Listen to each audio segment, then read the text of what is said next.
Okay, I know I'm keeping you from your food, so I won't take long. I've been asked just to say a few words about the international EdD. I expect most of you know that there have been 2 or even 3 versions of the EdD. One that we call the home EdD, and the other one that we call the international EdD. I started on the EdD in 1998. Andrew brought me in to be a seminar leader for the Method of Inquiry 2 module. And from there I started teaching on that module, and I taught on other modules, and eventually I was pretty much running the whole thing, I think, wasn't I? But then the position of International EdD Program Leader came up, and I applied and I was given it. So I was appointed Program Leader in 2008. I started in the September of that year, and just after I started they said, oh, we're not running the program this year, there aren't enough students. What amazes me is how the word got out so quickly that I'd taken over. But I succeeded Anne Gold, who I've lost, who'd been the international program leader before me. I worked along 3 people for the home EdD, here, Gordon Stobart, Megan Crawford and Barbara Cole. In case you don't know, the program for the international EdD is much the same as the home one, but it's taught in a 1-week block, Monday to Saturday. So those same 6 days in the talk program, the first year. So we started on Monday with a lot of jet lag in the room, and by the end of Saturday, all we had was exhaustion. I mean, I don't know how people managed it. We had to have people stretchered out to go home by the end of the week. Now, I've always liked this program. I'm very pleased that Andrew brought me into it, because what I like about it are the people. The students are amazing, but the international students are even more amazing. They come thousands of miles, some of these people, paying huge amounts of money, thank you. And it's just amazing that people will do it, and they can carry on with serious, important jobs, high-powered jobs as well. When I finished, I did a little report on the EdD. I finished in 2012. I did a little report on the EdD by that point. In the first year, in 2001, when the international started, there were 11 students. By the end, we'd had 187 students, and they'd come from 52 countries.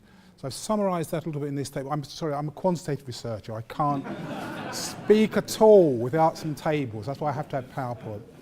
So you can see, although this is the international EdD, a substantial number came from inside the UK.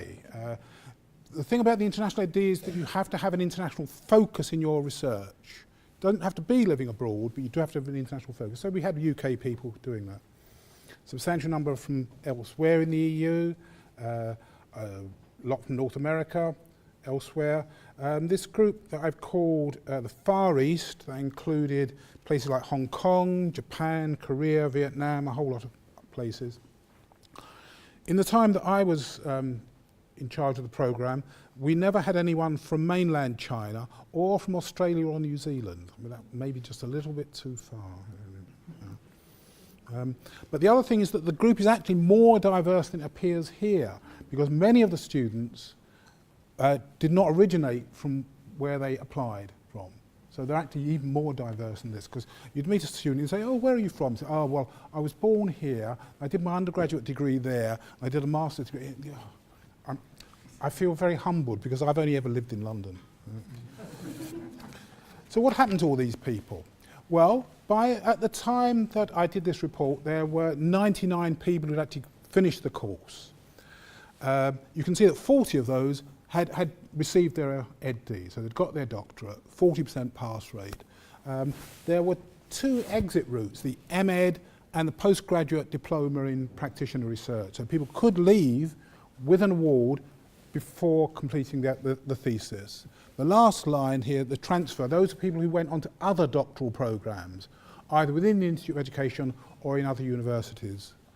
But 30 people had withdrawn. They'd given up on the program for one reason or another.